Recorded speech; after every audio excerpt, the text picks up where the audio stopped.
English ऐसे को qualify करने के लिए 6 चीजें बहुत जरूरी हैं। पहली बात कि अगर आप कोई भी टॉपिक चूज करते हैं तो उस टॉपिक को आप प्रॉपरली डीकोड करें, अंडरस्टैंड करें, इंटरप्रेट करें, ताकि उसके ऊपर जो आप आउटलाइन लिखें, जो इंग्लिश ऐसे लिखें, वो राइट ट्रैक पे हो। पहली बात। दूसरी बात यह है कि आप कंप्रीहेंसिव किस्म की ऐसी आउटलाइन बनाएं जिनको देखने के बाद जो पहला इंप्रेशन पड़े, first impression is the lasting one and first impression is the last impression. जो पहला इंप्रेशन पड़े जो आउटलाइन में, क्योंकि इंग्लिश ऐसे लिखने से पहले जो आउटलाइन होती है वो बड़ी इंपॉर्टेंट होती हैं, तो आउटलाइन जो है वो बड़ी कंप्रीहेंसिव हो, राइट हूं, करेक्ट हूं, अप्रोप्रिएट हूं, रेलेवेंट हूं। दो बातें। तीसरी बात यह है कि इंट्रोडक्शन जो है वो बड़ा कैची किस्म का हो, वो उसके अंदर जो थीसिस स्टेटमेंट हो वो बड़ी पर्टिनेंट हो और रेलेवेंट हो, कंप्रिहेंसिव हो, और पूरे ऐसे का सेंट्रल थीम हो। तीन बातें। चौथी बात यह है कि जो इंग्लिश ऐसे है उसके अंदर जो आप बॉडी पैराग्राफ लिखेंगे उसमें relevant quote, fact, data, matrix, या आप कह सकते हैं कि इंडेक्सेस, जो इंडेक्स की जमा होती है, इंडेक्सेस, या किसी किताब का हवाला देना है तो वो बड़ा रेलेवेंट हो। चार बातों के अलावा पांचवी बात यह है कि इंग्लिश ऐसे के अंदर जो एक पैराग्राफ है, जो दूसरा पैराग्राफ है, जो तीसरा पैराग्राफ है, तमाम पैराग्राफ्स को आपस में उनकी कनेक्टिविटी, उनका रब्त, उनका लिंकेज प्रॉपर हो। और छठी बात यह है कि इंग्लिश ऐसे को प्रॉपरली आप कंक्लूड करें किसी अच्छे कोट के ऊपर, होपफुल एंडिंग के ऊपर। ये सारी चीजें आप कहाँ से सीख सकते हैं, आप कैसे अपने ऐसे के अंदर इनकारपोरेट कर सकते हैं, इंटीग्रेट कर सकते हैं, रिफ्लेक्ट कर सकते हैं, मैनिफेस्ट कर सकते हैं, इस वीडियो में मैं सब कुछ डिस्कस करूंगा। और जो मैं टॉपिक चूज करूंगा वो है कि जो आने वाले दिन हैं इनके अंदर असिस्टेंट इलेक्शन कमिश्नर की पोस्ट के लिए इंग्लिश ऐसे का पेपर होने जा रहा है। आने वाले चंद दिनों में असिस्टेंट सुपरिटेंडेंट जेल और डिप्टी सुपरिटेंडेंट जेल के लिए भी इंग्लिश ऐसे का पेपर होने जा रहा है। इसके अलावा पीएमएस और सीएसएस का पेपर तो आपको पता है हर साल होते हैं। पीपीएससी जो है वो असिस्टेंट डायरेक्टर, जो डिफरेंट पोस्ट के डिफरेंट कैडर के इम्तिहान होते हैं, उसके लिए भी इंग्लिश ऐसे लेता है। इसके अलावा लेबर ऑफिसर हो गया, तहसीलदार हो गया, या कोई भी इम्तिहान हो उसके लिए इंग्लिश ऐसे जहां जहां चाहिए, उसके लिए ये वीडियो बड़ी रेलेवेंट है। इस वीडियो को देखने के बाद आप पूरा इंग्लिश ऐसे का जो स्ट्रक्चर है, जो फॉर्मेट है, जो लेआउट है, जो स्पेसिमेन है, जो इंग्लिश ऐसे की माहियत है, जो हैयत है, जो असास है, जो फाउंडेशन है, जो इंग्लिश ऐसे की पूरी कंपोजिशन है, इस वीडियो को देखने के बाद आप सीख जाएंगे। And you would be in a better position to write an effective essay, so that you may qualify English essay paper. Let me start.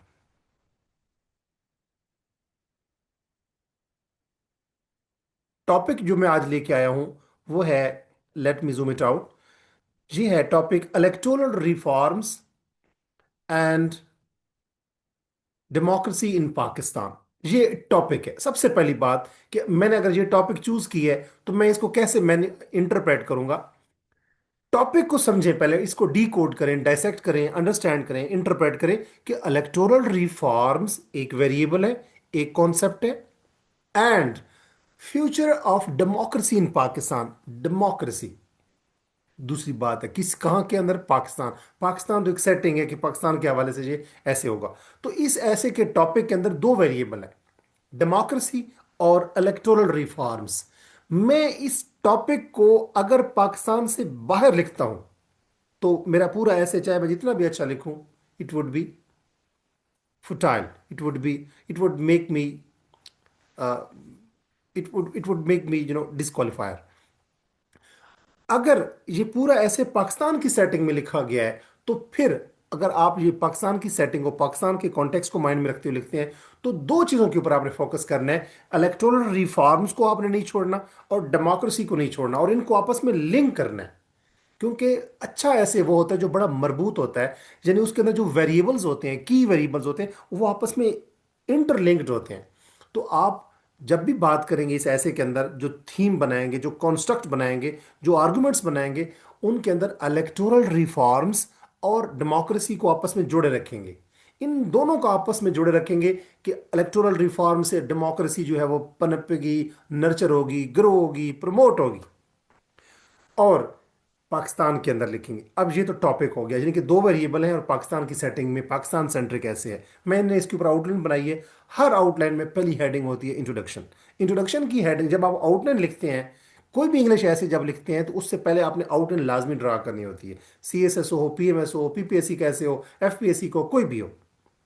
तो आउटलाइन की पहली हेडिंग में इंट्रोडक्शन होता है, और इंट्रोडक्शन के नीचे और कुछ भी नहीं लिखते होते सिवाय थीसिस स्टेटमेंट के, और वो भी ऑप्शनल है। थीसिस स्टेटमेंट अगर ना भी लिखें तो आपने ऐसे के अंदर तो लिखनी होती है। इंट्रोडक्शन की जो पहला पैराग्राफ होता है, किसी भी ऐसे को जब आप लिखते हैं तो पहला पैराग्राफ इंट्रोडक्शन का होता है, और इंट्रोडक्शन का पैराग्राफ की जो एंडिंग लाइंस होती हैं वो होती हैं थीसिस स्टेटमेंट। तो थीसिस स्टेटमेंट अगर आप आउटलाइन में नहीं भी लिखते तो इट्स ओके, लेकिन अगर आप लिखें तो सिर्फ इंट्रोडक्शन की हेडिंग के नीचे आउटलाइन लिखें, इसके अलावा कुछ भी ना लिखें। जो कुछ मैं जहां लिखूंगा वो सिर्फ आपको समझाने के लिए होगा। पहली हेडिंग है इंट्रोडक्शन। आप इंट्रोडक्शन के अंदर आप क्या लिखेंगे? इंट्रोडक्शन के अंदर आप लिखेंगे, मैं बताऊंगा, हालांकि डेमोक्रेसी की डेफिनेशन है। यहां पे देखें दो वेरिएबल्स हैं, डेमोक्रेसी और इलेक्टोरल रिफॉर्म्स। अब इलेक्टोरल रिफॉर्म्स सेल्फ एविडेंटरी बात है कि ऐसी रिफॉर्म जो कि इलेक्शन के प्रोसेस में, इलेक्टोरल सिस्टम में लाई जाती हैं। मेन कॉन्सेप्ट जहां पे जो डिफाइन करने वाला है वो है डेमोक्रेसी। तो डेमोक्रेसी का पता है आपको, यू नो वेरी वेल, कि government by people, for people, through people, ये होती है डेमोक्रेसी। अब इलेक्टोरल रिफॉर्म्स और डेमोक्रेसी को मैं आपस में लिंक करना चाहता हूं, तो मैं यहां पे डेमोक्रेसी के बारे में बात करूंगा कि जब free and fair regular elections हो और उनका कॉम्बिनेशन हो फंक्शनिंग इंस्टीट्यूशन के साथ, यानी कि जो इदारे हैं वो फंक्शनिंग, जैसे इलेक्शन कमीशन ऑफ पाकिस्तान है, जो बाकी इदारे हैं, जब वो प्रॉपरली फंक्शनिंग हों और फ्री फेयर रेगुलर इलेक्शंस हो रहे हों, तो फिर क्या होता है? फिर सिविल लिबर्टी, जो शख्सी आज़ादियां हमारी होती हैं, वो प्रोटेक्ट होती हैं, और चेक एंड बैलेंस जो है वो प्रॉपरली इंस्टॉल होते हैं। इस तरीके से डेमोक्रेटिक जो कल्चर होता है वो फ्रो पाता है। तो मैं डेमोक्रेसी को मैंने लिंक कर दिया है फ्री फेयर रेगुलर इलेक्शंस के साथ, चेक एंड बैलेंसेस के साथ, सिविल लिबर्टी के साथ, यानी कि राइट्स के साथ। फिर मैं थीसिस स्टेटमेंट जहां लिख रहा हूं, जरा देखिएगा। थीसिस स्टेटमेंट जो बेसिकली पूरा सेंट्रल थीम होगा मेरे ऐसे का, और वो है कि डिस्पाइट फ्यू चैलेंजेस, अगरचे कुछ चैलेंजेस हैं, meaningful electoral reforms will ensure democracy, will ensure strong, या हेल्दी मैं लिख देता हूं यहां पे, हेल्दी डेमोक्रेसी इन पाकिस्तान।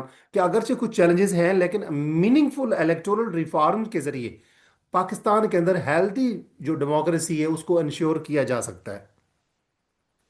अब इस थीसिस स्टेटमेंट में देखें कि यहाँ पे मैं कुछ चैलेंजेस भी जिक्र करूंगा। ये शो कर रही है थीसिस स्टेटमेंट कि मेरे ऐसे के अंदर कुछ चैलेंजेस भी होंगे। इसके अलावा मीनिंगफुल इलेक्टोरल रिफॉर्म भी मैं बताऊंगा। क्यों बताऊंगा? ताकि पाकिस्तान के अंदर हेल्दी जो डेमोक्रेसी है वो उसको इंश्योर किया जा सकते, इंश्योर किया जा सके। तो चैलेंजेस, इलेक्टोरल रिफॉर्म्स, और जो हेल्दी डेमोक्रेसी है, इनको मैं एड्रेस करूंगा पूरे ऐसे के अंदर। दूसरी हेडिंग मेरी है कि Pakistan electoral system and democracy. मैंने जोड़ दिया है दोनों वेरिएबल को, कि पाकिस्तान का जो इलेक्टोरल सिस्टम है और जो डेमोक्रेसी है, उनको मैं उसके ऊपर थोड़ा सा एक ओवरव्यू दूंगा। इसमें मैं पास्ट की बात भी करूंगा और करंट सिनेरियो भी बताऊंगा कि पब्लिक पीरियोडिक मिलिट्री इंटरवेंशन होती रही हैं, मार्शल लॉ लगते रहे हैं, उस फिर with the passage of time gradually electoral laws जो हैं वो मतलब इंट्रोड्यूस करवाए गए।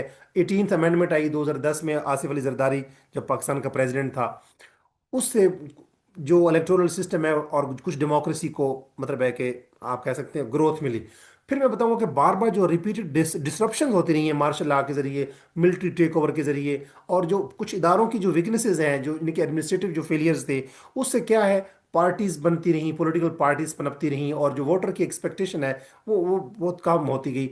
वोटर जो है वो डिसअपॉइंटेड होते रहे। इसी तरह मैं बात करूंगा कि इलेक्शन कमीशन ऑफ पाकिस्तान का रोल बताऊंगा कि जी इलेक्शंस को कंडक्ट करता है। पॉलिटिकल पार्टीज जो होती हैं वो मतलब एक टेक पार्ट करती हैं, हाँ हिस्सा लेती हैं, और जुडिशरी जो है वो इस बात को पूरी को आप ओवरसाइट करती है, देख रही होती है, मॉनिटर कर रही होती है। सिक्योरिटी इंस्टीट्यूशन जो है, जैसे मिलिट्री इंस्टीट्यूशंस हैं, जैसे पुलिस के इंस्टीट्यूशंस हैं, वो हेल्प करते हैं कि एडमिनिस्ट्रेट करने में और इलेक्शंस कंटेस्ट करने में, जो सिक्योरिटी की इन्वायरमेंट को है, सिचुएशन को देख रहे होते हैं, वो भी इलेक्शन कंडक्ट करने में हेल्पफुल होते हैं, जिनका रोल है प्रॉपरली। फिर मैं समराइज करूंगा कि जो करंट डायग्नोस्टिक हैं, जो आजकल के जो हालात हैं, उसमें मैं बताऊंगा कि इंटरनेशनल जो इंडसेस हैं, यानी कि जो इंडेक्स हैं, वो ये शो करते हैं कि इस टाइम पाकिस्तान के अंदर जो डेमोक्रेटिक परफॉर्मेंस है वो वीक होती जा रही है, डिक्लाइन कर रही है, और सिविल लिबर्टीज हमारी जो है, जो इलेक्टोरल क्वालिटी जो है वो डिक्लाइन कर रही है। ये बातें करके एक किस्म का ओवरव्यू दे के फिर मैं बात करूंगा चैलेंजेस के ऊपर, जो मैंने थीसिस स्टेटमेंट में लिखा कि मैं चैलेंजेस की बात करूंगा, फिर इलेक्टोरल रिफॉर्म सजेस्ट करूंगा, ताकि अच्छा पाकिस्तान के अंदर अच्छी जो डेमोक्रेसी है वो नर्चर हो सके। तो चैलेंजेस मैं कैसे लिखूंगा? मैंने चैलेंजेस की हेडिंग दी फ्रेज की शक्ल में, challenges to free and fair elections in Pakistan which are limiting democracy. यहां पे फिर मैंने फ्री एंड फेयर इलेक्शंस को जोड़ दिया है किसके साथ? ऐसे फ्री एंड फेयर इलेक्शन के को जो कोई चैलेंज, जिन चैलेंजेस का सामना है, उन चैलेंजेस को मैंने जोड़ दिया है कि उनकी वजह से डेमोक्रेसी जो है वो लिमिट हो रही है। यानी कि free and fair election Pakistan के अंदर नहीं हो रहे क्योंकि उसके अंदर कुछ चैलेंजेस हैं, जब उन चैलेंजेस की वजह से डेमोक्रेसी जो है वो डिक्लाइन कर रही है, लिमिट हो रही है, मिटिगेट हो रही है। मतलब आप कह सकते हैं कि डेमोक्रेसी को कुछ चैलेंजेस का सामना है, या ये डिक्लाइन कर रही है, ग्रो नहीं कर रही। तो यहां पे इस फ्रेज के अंदर मैंने फ्री एंड फेयर इलेक्शन को जो चैलेंजेस का सामना है उसकी वजह से डेमोक्रेसी जो नीचे हो रही है हमारी, मैं उनकी बातें करूंगा, जिनके बाल दीगर मैं चैलेंजेस का जिक्र करूंगा। और ये चैलेंजेस जो है इनकी वजह से डेमोक्रेसी भी नहीं पनप रही या नर्चर नहीं कर रही। पहला जरा देखें, अब जो सेंटेंसेस मैं लिखूंगा यहाँ पे नीचे, थ्री, जो थर्ड आउटलाइन है वो है चैलेंजेस के बारे में, ये फ्रेज की शक्ल में है। इसके नीचे सब आउटलाइन होगी वो सेंटेंसेस की शक्ल में होगी, जरा देखिएगा। पहली हेडिंग है मैंने दी है, पहला जो चैलेंज बताया है वो है administrative shortcomings in electoral system weaken democracy, full stop. यानी कि जो इंतजामी जो कमियां कोताहियां हैं इलेक्टोरल सिस्टम के अंदर, वो डेमोक्रेसी को क्या कर रही हैं? वीक कर रही हैं। इसमें मैंने यहाँ पे कुछ ब्रैकेट में चीज़ें लिखी हैं, ये आपने आउटलाइन में नहीं लिखनी। इसमें आप जिक्र करेंगे कि जो रजिस्टर, जो जो वोटर्स हैं, जिन उनकी जो रजिस्ट्रेशन है उसमें एरर्स हैं, और जो कॉन्स्टिट्यूंसीज के कुछ इश्यूज आ रहे हैं कि एक कॉन्स्टिट्यूंसी जो है वो, उसके जो वोट है वो दूसरी कॉन्स्टिट्यूंसी में डाल दिए जाते हैं, और इलेक्शन कमीशन ऑफ पाकिस्तान का जो की जो कैपेसिटी है वो इतनी नहीं है, उसकी वजह से फेयरनेस जो है वो अंडरमाइन हो रही है, properly fair, true fair and transparent elections नहीं हो पाते। उसकी रीज़न ये है कि इलेक्शन कमीशन ऑफ पाकिस्तान की एडमिनिस्ट्रेटिव कैपेसिटी जो है उसके अंदर शॉर्ट कमिंग्स हैं, जिससे properly elections fair fair and transparent नहीं हो पाते। जब प्रॉपर इलेक्शन नहीं हो पाते तो जमहूरियत नहीं पनप सकती। दूसरी बात, दूसरा चैलेंज लिखेंगे कि traditional electoral politics limits democracy, कि जो हमारे यहाँ जो पॉलिटिक्स है वो बड़ी ट्रेडिशनल है। उसमें कैसे? जैसे पार्टी के अंदर जो कैंडिडेट की सिलेक्शन होती है, जो इंट्रा पार्टी इलेक्शंस होते हैं वो को प्रॉपरली नहीं होते, और जो लोकल पैटर्न होता है, जो लोकल जो ट्राइब का जो हेड होता है वो एक नेटवर्क बनाता है, उससे क्या होता है, मखसूस अफराद चेहरे ही सामने आते हैं। तो प्रैग्मेटिक जो है पॉलिटिक्स, यानी कि एक्चुअल जो पॉलिटिक्स है, जो प्रैक्टिकल पॉलिटिक्स है वो सामने नहीं आती, और डेमोक्रेसी जो है यूं पनप नहीं सकती। तो ट्रेडिशनल जो रिवायती पॉलिटिक्स चल रही है। तीसरी बात यह है कि democracy is not nurturing owing to security environment, कि सिक्योरिटी इन्वायरमेंट ऐसा है जिससे हमारी जो जो इलेक्टोरल जो पॉलिसी है, जो फंक्शनिंग है, वो प्रॉपर नहीं काम कर रही, और डेमोक्रेसी प्रॉपर नहीं पनप रही। इसमें आप बात करें, जो हमारे वोटर्स हैं, जो हमारे कैंडिडेट्स होते हैं, जो इलेक्शन में खड़े होते हैं, उनको थ्रेट्स मिलती हैं, और यूं जो स्टेट है वो कोर्सिव पावर यूज करती है, मतलब है कि धमकियां यूज करके लोगों को, जो लोग इलेक्शन लड़ना चाहते हैं उनको हटा दिया जाता है, और यूं इनकम्पिटेंट लोग सामने आते हैं, और यूं पब्लिक पार्टिसिपेशन नहीं होती, और जो एक्चुअली लोग वोट, जो इलेक्शन लड़ना चाहते हैं वो कॉन्टेस्ट नहीं कर पाते। तो डेमोक्रेसी जो है यूं पनप नहीं सकती, और जो जो डेमोक्रेटिक डिस्पोजिशंस है वो सामने नहीं आती। वजह क्या है कि हमारी स्टेट जो है वो मिलिट्री स्टेट है, हमारी स्टेट जो है वो गैरिजन स्टेट बन चुकी है, और यहाँ पे सिक्योरिटी इन्वायरमेंट इस किस्म का है। और चौथी बात यह है कि disinformation in electoral process through media does not help democracy को। हमारा जो इलेक्टोरल प्रोसेस है इसके अंदर जो डिस इंफॉर्मेशन फैलाई जाती है, मिस इन्फॉर्मेशन फैलाई जाती है, उससे भी डेमोक्रेसी जो है वो प्रॉपर नर्चर नहीं हो सकती। इसमें मैंने कुछ ब्रैकेट में चीज़ें लिखी हैं, आप लोगों ने आउटलाइन में ये नहीं लिखनी, ये सिर्फ आपको समझाने के लिए कि हमारे पास जब इलेक्शंस होते हैं तो ऑनलाइन जो कंपेन्स होती है उसमें बड़ी मिस इन्फॉर्मेशन और डिस इन्फॉर्मेशन फैलाई जाती है, उससे जो वोटर है वो बड़ा कंफ्यूज होता है, और उसको मिस इन्फॉर्मेशन और डिस इन्फॉर्मेशन के जरिए वो प्रॉपरली फैसला नहीं कर पाता कि मैंने किस बंदे को वोट देना है। तो इससे भी प्रॉपरली जो इनकम्पिटेंट लोग हैं वो सामने आ जाते हैं, मतलब है वो विन कर जाते हैं, और जो कॉम्पिटेंट लोग हैं, जो ऑनेस्ट लोग हैं, वो पीछे रह जाते हैं, और जो डेमोक्रेसी प्रॉपरली रिजल्ट नहीं दे पाती। और पांचवी बात कि सिविल मिलिट्री जो टेंशन्स हैं, जो रिलेशन के दरमियान जो स्ट्राइफ है, that Daryl democracy through electoral rigging. तो इलेक्टोरल जो प्रोसेस है उसमें सिविल मिलिट्री रिलेशन के दरमियान में आपको पता है टेंशन चलती रहती है, उससे इलेक्टोरल जो प्रोसेस है, जो इलेक्शंस होते हैं, उनको रिग कर लिया जाता है, यानी कि उसमें धांधलियां हो जाती हैं, और उससे क्या होता है, डेमोक्रेसी जो है प्रॉपरली नर्चर नहीं हो पाती। यानी एक्स्ट्रा कॉन्स्टिट्यूशनल इन्फ्लुएंस, यानी कि एक्स्ट्रा आप कह सकते हैं जो मिलिट्री इंटरवीन करती है, तो एक्स्ट्रा कॉन्स्टिट्यूशनल यानी कि आप कह सकते हैं मावराए अदालत कुछ ऐसे स्टेप्स लिए जाते हैं फोर्सेस के जरिए, मिलिट्री फोर्सेस के जरिए, कि जिससे जो रिजल्ट्स को जो जो आउटकम्स हैं, उन जो बैलेट के जो आउटकम हैं उनके ऊपर इन्फ्लुएंस होती है हमारी मिलिट्री, और इस तरीके से सिविल मिलिट्री टेंशन से जो डेमोक्रेसी है उसको डीरेल किया जाता है, क्योंकि इलेक्टोरल रिगिंग की जाती है एक्चुअली। तो इस तरीके से ये पांच चैलेंजेस का जिक्र करने के बाद फिर आप बताएंगे कि कंक्रीट इलेक्टोरल रिफॉर्म प्रपोजल्स कौन कौन सी हैं to strengthen democracy in Pakistan, कि पाकिस्तान के अंदर इलेक्टोरल जो प्रोसेस है, जो इलेक्टोरल सिस्टम है, उसके अंदर कौन कौन सी रिफॉर्म्स ऐसी मुतारफ करवाई जानी चाहिए ताकि पाकिस्तान के अंदर डेमोक्रेसी जो है उसको स्ट्रेंथन किया जा सके। तो जैसे मैंने पांच प्रॉब्लम्स या चैलेंजेस बताए हैं, तो यहाँ पे आपको पांच आपने फिर रिफॉर्म्स बतानी है। जैसे मैंने पहली रिफॉर्म बताई है, और रिफॉर्म यहाँ पे सेंटेंसेस की शक्ल में होंगी। पहली ये है कि introducing institutional reforms will restore democracy through fair elections, कि अगर इंस्टीट्यूशनल रिफॉर्म्स लाई जाए उससे क्या होगा, फेयर इलेक्शंस होंगे, और जो डेमोक्रेसी जो है वो नर्चर होगी या ग्रो होगी या स्ट्रेंथन होगी। इसमें आप मैंने ब्रैकेट में लिखा है, ये आपने आउटलाइन में नहीं लिखना, आपको समझाने के लिए कि आप इलेक्शन कमीशन ऑफ पाकिस्तान को जो ऑटोनोमस इदारा बनाए, इसके ऊपर कोई मतलब इन्फ्लुएंस ना हो किसी भी इदारे का और का, और इसका स्टैचू जो है, जो हमारा कॉन्स्टिट्यूशन है उसके जरिए इसको इंडिपेंडेंट बनाया जाए, और क्लियर रूल्स हों कि कोई पार्टी जो है या इलेक्शन कमीशन ऑफ पाकिस्तान कैसे फाइनेंस करेगा इस पूरे इलेक्शन के प्रोसेस को।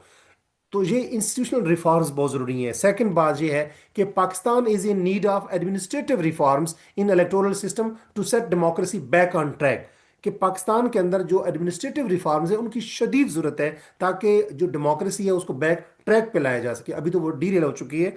तो एडमिनिस्ट्रेटिव रिफॉर्म के अंदर मैंने जहाँ ब्रैकेट में कुछ लिखा है नीचे, जो कि आउटलाइन में आपने नहीं लिखना, मैंने जहाँ लिखा है कि डिजिटाइज करने की ज़रूरत है, जो वोटर जो जो जो वो वोट कास्ट करते हैं उसको प्रॉपरली ऑडिट की ज़रूरत है, सिक्योर रिजल्ट ट्रांसमिशन की जरूरत है, ताकि जो रिजल्ट्स हैं, जैसे आरटीआई सिस्टम बैठ जाता है और इस तरीके से, तो वो जो डिजिटाइज सिस्टम है टेक्नोलॉजी की मदद से रिजल्ट की जो ट्रांसमिशन है, जो रिजल्ट कंपाइलेशन है, एक प्रोफेशनल इलेक्शन स्टाफ होना चाहिए, उसके ऊपर यूएन के या कोई इंटरनेशनल ऑब्जर्वर की टीम बैठी हो जो ट्रांसपेरेंसी को, फेयरनेस को इंश्योर करे। यानी कि पाकिस्तान के अंदर एडमिनिस्ट्रेटिव रिफॉर्म की जरूरत भी है। इसी तरह तीसरी बात यह है कि ensuring political reforms in electoral system will promote deep rooted democracy, कि अगर पॉलिटिकल रिफॉर्म्स लाई जाएं इलेक्टोरल प्रोसेस में, उससे भी क्या होगा, ऐसी जमहूरियत सामने आएगी जो कि जिसकी बुनियाद किस चीज़ के ऊपर होगी, पब्लिक ट्रस्ट के ऊपर होगी।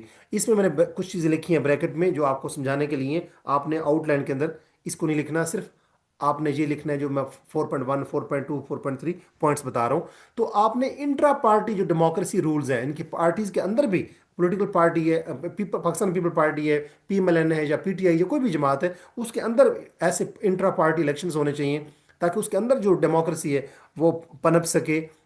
जो कैंडिडेट्स हैं उनके जो वेटिंग का स्टैंडर्ड जो है कि किन कैंडिडेट्स को ऊपर आना चाहिए, ये प्रॉपरली होने चाहिए। और इसी तरह इंसेंटिव्स होने चाहिए, ताकि ये जो डायनेस्टिक कल्चर है, कि जो कुछ फैमिलीज जो हैं साल हर साल से वो अब लोगों को के ऊपर मतलब है कि उन्होंने तसल्लुत जमाया हुआ है, और उनकी एक आप कह सकते हैं चंद मखसूस खानदान, जो 22 खानदान कह लें आप, जो चंद ही खानदान, तीन चार खानदान जो है वो पाकिस्तान की पॉलिटिक्स पे फैले हुए हैं पाकिस्तान के अंदर, तो उनकी उसकी उनकी जो डायनेस्टिक जो पॉलिटिक्स है उसका खात्मा किया जा सके। तो पॉलिटिकल रिफॉर्म की जरूरत है इंट्रा पार्टी इलेक्शन के जरिए, कि अगर कोई पार्टी पाकिस्तान पीपल पार्टी है जो कोई भी, तो उसके अंदर हर किस्म के लोग हों, इंट्रा पार्टी इलेक्शन के जरिए जो जो स्टैंडर्ड किस्म के लोग हैं उनको आना चाहिए। और उस जब इंट्रा पार्टी इलेक्शंस के अंदर भी डेमोक्रेसी नहीं होगी, तो ये जो पॉलिटिकल पार्टीज है आपस में कंटेस्ट करके कैसे वो डेमोक्रेसी को इंश्योर कर सकती हैं। इस तरह चौथी बात है कि strengthening media regulations in electoral process will let democracy nurture, कि अगर मीडिया रेगुलेशंस इलेक्टोरल प्रोसेस जब होता है, इलेक्शन जब हो रहे होते हैं, उसके अंदर जो मीडिया रेगुलेशंस हैं उनको स्ट्रेंथन किया जाए, जिससे क्या होगी, डेमोक्रेसी नर्चर करेगी, ग्रो करेगी। आप मीडिया रेगुलेशन से मुराद ये है, मैंने जहां ब्रैकेट में लिखा है कि ट्रांसपेरेंट रूल्स होने चाहिए, कि अगर कोई पॉलिटिकल पार्टी ऐड देती है अपनी इलेक्शन कैंपेन्स के लिए, तो वो मीडिया उसके अंदर कोई सेंसेशनल किस्म की बातें ना करे, बल्कि वो फैक्ट बेस्ड हों, एविडेंस बेस्ड हों, और उसके अंदर कोई मिसलीडिंग किस्म की वो एडवर्टीजमेंट ना हो। इंडिपेंडेंट फैक्ट चेकिंग मैंडेट्स, उनकी जो मैंडेट है जो पार्टी का, वो प्रॉपरली रिफ्लेक्ट हो, उसके अंदर कोई झूठ मूठ ना हो। इसी तरह जो जर्नलिस्ट हैं, जो जो कवरेज कर रहे होते हैं पॉलिटिकल पार्टीज की इलेक्शन के रिजल्ट में, उनकी प्रोटेक्शन होनी चाहिए, वो इंडिपेंडेंट किस्म की अपने तबसरे कर सकें। तो मीडिया रेगुलेशन को, यानी कि मीडिया की आज़ादी, freedom of speech, freedom of expression expression होना चाहिए। ये बेसिक बहुत ज़रूरी है डेमोक्रेसी को नर्चर करने के लिए, और इलेक्टोरल सिस्टम को स्ट्रेंथन करने के लिए, मजबूत करने के लिए। और पांचवी बात यह है कि promoting civic education will help democracy grow in Pakistan through efficient electoral process. कि पाकिस्तान के अंदर जब सिविक एजुकेशन नहीं होगी, तो लोगों को अपने सिविल या अपने जो राइट्स हैं उनका नहीं पता होगा कि हमारे इलेक्टोरल राइट्स कौन से हैं। तो सिविक एजुकेशन को जब हम प्रमोट करेंगे तो डेमोक्रेसी ग्रो करेगी, और इलेक्टोरल प्रोसेस जो है वो एफिशिएंटली काम कर रहेगा। इसमें मैंने ब्रैकेट में कुछ चीज़ें लिखी हैं कि अगर हम चाहते हैं कि टर्नआउट ज़्यादा हो, लोग घरों से निकल के वोट कास्ट करें, तो उसके लिए इन्फॉर्म्ड वोटिंग ज़रूरी है। यानी लोगों को एजुकेट करना, अवेयरनेस देना बहुत ज़रूरी है कि उनके राइट्स कौन से हैं। खासतौर पर वेमेन हो या यूथ हो, जितने भी वल्नरेबल ग्रुप्स हैं, उनको बाहर निकलना चाहिए। उनको वो प्रोटेक्टेड जब तक फील नहीं करेंगे, उनको अपनी एजुकेशन अवेयरनेस नहीं दी जाएगी कि उनके राइट्स क्या हैं, उस वक्त तक वो सिविक एजुकेशन नहीं होगी, तो वो टर्नआउट नहीं होगा, और टर्नआउट नहीं होगा तो इलेक्टोरल सिस्टम प्रॉपरली एफिशिएंटली काम नहीं करेगा, और यूं डेमोक्रेसी नहीं होगी। कंक्लूजन में आप क्या करेंगे? थीसिस स्टेटमेंट को रीस्टेट किया जाता है। अब थीसिस स्टेटमेंट में मैंने ये बात की थी कि चंद चैलेंजेस जरूर हैं, लेकिन इलेक्टोरल रिफॉर्म के जरिए हम पाकिस्तान के अंदर डेमोक्रेसी को नर्चर कर सकते हैं। तो यहाँ पे आप वही उसी बात को जरा घुमा के लिखेंगे, थीसिस स्टेटमेंट को घुमा के लिखेंगे कि इलेक्टोरल रिफॉर्म बहुत जरूरी है, लेकिन सफिशिएंट नहीं है। हमारे पाकिस्तान के अंदर जरूरी है इलेक्टोरल रिफॉर्म, लेकिन सफिशिएंट नहीं है जो अभी तक हमने इंस्टॉल किए हैं, रिफॉर्म जो इंट्रोड्यूस करवाई हैं। तो it must be combined with deeper institutional reforms, यानी कि पाकिस्तान के अंदर जो इलेक्टोरल रिफॉर्म्स हैं उसके अंदर इंस्टीट्यूशनल रिफॉर्म्स भी होने चाहिए। सिविक एंगेजमेंट, यानी कि लोगों को आप इंगेज भी करें, जैसे मैंने सिविक एजुकेशन की बात की है। और प्रोटेक्शंस होने चाहिए, जैसे जर्नलिस्ट हैं, जैसे सिविल लिबर्टीज़ हैं। हम आम लोगों की शख्सी आज़ादियों को और जर्नलिस्ट को मीडिया की आज़ादी भी बहुत ज़रूरी है। फिर कॉल टू एक्शन देंगे कि हमें क्या करने की ज़रूरत है। तो आप यहाँ पे लिखेंगे कि इलेक्शन कमीशन ऑफ पाकिस्तान को इंडिपेंडेंट किया जाए, पॉलिटिकल पार्टीज के अंदर इंट्रा पार्टी इलेक्शंस जो हैं उनके अंदर डेमोक्रेसी होनी चाहिए, जुडिशरी को अपनी जो मॉनिटरिंग है वो इफेक्टिव करनी चाहिए, सिविल सोसाइटी के जो लोग हैं उनको उनको अवेयरनेस होनी चाहिए कि हमारे सिविल राइट्स क्या हैं, हमारे इलेक्टोरल राइट्स क्या हैं। मीडिया को इंडिपेंडेंट होना चाहिए, और इंटरनेशनल पार्टनर जो है वो ऑब्जर्वर के तौर पे इलेक्शंस के प्रोसेस को ओवरसी करें, मॉनिटर करें। तो ये सारी जो पार्टीज हैं, यानी कि election commission of Pakistan autonomous होगा, political parties, judiciary, civil society, media, international partner, ये तमाम इदारे, मल्टी सेक्टोरल आप कह सकते हैं, ये तमाम इदारे, तमाम स्टेक होल्डर मिल के क्या करेंगे? इलेक्टोरल प्रोसेस को एफिशिएंट बनाएंगे, ताकि पाकिस्तान के अंदर डेमोक्रेसी को नर्चर किया जा सके। होपफुल एंडिंग देंगे कि आपको ऐसा कोड देंगे जिससे रिफ्लेक्ट हो कि सिविक वैल्यूज इलेक्शंस की, हम जो इलेक्शंस होते हैं उसके अंदर जो हम अपना वोट कास्ट करते हैं, तो ये हमारा सिविक, हमारी वैल्यू होती है। हर वोट हमारी वैल्यू है, सिविक वैल्यू है, सिविक हमारे राइट्स होते हैं। ऐसा कोई कोड जहां एंड पे लिखें जिससे पता चले कि हमारे सिविल राइट्स के हैं और उनकी प्रोटेक्शन कितनी ज़रूरी है। यहाँ पे मैंने कुछ मटेरियल दिया है जो बड़ा इंपॉर्टेंट है। रेलेवेंट कोड में आप लिख सकते हैं, it is not the voting that is democracy, it is the counting. ये टॉम स्टॉपर्ड की एक स्टेटमेंट है जो बताती है कि इलेक्टोरल एडमिनिस्ट्रेशन और ट्रांसपेरेंसी कितनी ज़रूरी है, कि वोट्स प्रॉपरली काउंट होने चाहिए। इसी तरह आप लिख सकते हैं, the vote is the most powerful instrument ever devised by man for breaking down injustice. कि वोट ही इंसान का दरियाफ्त किया हुआ एक ऐसा वाहिद मजबूत इंस्ट्रूमेंट है जो कि नाइंसाफ़ी का खात्मा करता है। तो ये फ्रेडरिक डॉगलस की स्टेटमेंट है, उसका कोट है। इसी तरह आप, democracy is the only system that persists in asking the powers that be whether they are the powers that are to be. कि डेमोक्रेसी ही वो वाहिद सिस्टम है जो भी कोई ताकतें हों, ये उनसे पूछता है कि क्या वाकई आपको ताकत में होना चाहिए, कॉरिडोर्स ऑफ पावर में होना चाहिए। इसी तरह ये सिडनी की हैरिस की का कोट है। इसी तरह आप कायदे आज़म की कुछ कोट्स जो हैं उनका आप हवाला दे सकते हैं, और उसके कायदे आज़म की कोट्स में आप देखें कि रिमेंबर, कायदे आज़म ने फरमाया था कि remember that you are now a sovereign legislative body and you have got all the powers, those powers and responsibilities must be exercise by you through your chosen representative. तो ये कायदे आज़म का जो कोट है, ये आप 1914 अगस्त 1947 को उसने फरमाया। इस तरह आप, ये कोड रेलिवेंट है।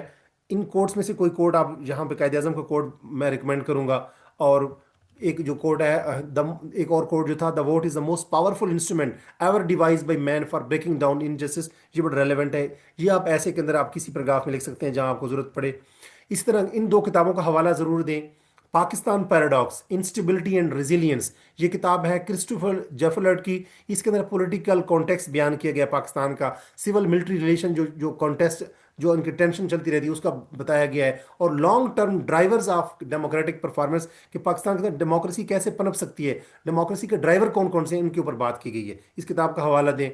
इलेक्टोरल रिफॉर्म्स इन पाकिस्तान किताब का हवाला दें। ये किताब है फ़कीर हुसैन की। इसके अंदर हिस्टोरिकल ओवरव्यू दिया गया है, रिफॉर्म प्रपोजल कौन कौन सी दी गई हैं। तो जब भी आप इलेक्टोरल रिफॉर्म्स की बात करें कि ये बड़ी इंपॉर्टेंट है, तो आप कहें कि फ़कीर हुसैन ने इलेक्टोरल रिफॉर्म्स इन पाकिस्तान किताब में कहा कि इलेक्टोरल रिफॉर्म बहुत ज़रूरी है। होपफुली आपको समझ आ गई होगी। इसी तरह कुछ इंडसेस हैं, वो भी आप हवाला दे सकते हैं, जैसे आप डेमोक्रेसी का, रूल ऑफ लॉ का, अकाउंटेबिलिटी का, गवर्नेंस का, करप्शन का, इनके जो इंडेक्सेस है, इंडेक्स की जमा इंडेक्सेस होती है, उनका हवाला दे सकते हैं कि डेमोक्रेसी के इंडेक्स में पाकिस्तान 2024 के इंडेक्स में, 2023 के इंडेक्स में कहाँ पे खड़ा है। तो वो भी आपके ऐसे को स्ट्रेंथन करेंगे। होपफुली आपको ये वीडियो पसंद आई होगी। इस वीडियो में मैंने 5-6 चीज़ें डिस्कस की। पहली बात यह है कि अगर कोई आपके सामने टॉपिक आता है, तो आपने उसको प्रॉपर्ली डी कोड कैसे करना है। जैसे ये टॉपिक है, इसमें दो चीज़ें बड़ी इंपॉर्टेंट है, दो वेरिएबल बड़े इंपॉर्टेंट है, इलेक्टोरल रिफॉर्म्स और फ्यूचर ऑफ डेमोक्रेसी को। इलेक्टोरल रिफॉर्म को फ्यूचर ऑफ डेमोक्रेसी के साथ कनेक्ट करेंगे। ये ऐसे पाकिस्तान सेंट्रिक है, टॉपिक को अंडरस्टैंड करें। उसके बाद जब आप आउटलाइन लिखेंगे, तो उसमें इंट्रोडक्शन के अंदर जो थीसिस स्टेटमेंट है, वो पूरे ऐसे को रिफ्लेक्ट करेगी कि ऐसे के अंदर आप क्या क्या लिखेंगे। जैसे थीसिस स्टेटमेंट मैंने लिखा है कि despite few challenges, meaningful electoral reforms will ensure healthy democracy in Pakistan, कि अगर से कुछ चैलेंजेस हैं, लेकिन मीनिंगफुल इलेक्टोरल रिफॉर्म के जरिए पाकिस्तान के अंदर डेमोक्रेसी को, के फ्यूचर को हेल्दी बनाया जा सकता है। तो यहाँ चैलेंजेस की, इसका मतलब ये है, इस थीसिस स्टेटमेंट का मतलब ये है कि मैं कुछ चैलेंजेस का जिक्र भी करूंगा, इलेक्टोरल रिफॉर्म्स भी मैं लिखूंगा, ताकि पाकिस्तान के अंदर डेमोक्रेसी को मजबूत किया जा सके। इसी तरह कुछ इसका ओवरव्यू देंगे कि पास्ट में क्या होता रहा है, अभी डेमोक्रेसी का क्या स्टेटस है पाकिस्तान के अंदर। फिर उसके बाद कुछ चैलेंजेस का जिक्र कर देंगे। अगर आप 4 चैलेंजेस लिखते हैं तो 4 रिफॉर्म्स दें, 3 चैलेंजेस लिखते हैं तो 3 रिफॉर्म दें। 100 नंबर का जो अगर ऐसे होता है, तो 3 रिफॉर्म्स आर सफिशिएंट। इसी तरह 3 चैलेंजेस आर सफिशिएंट। उसके बाद आप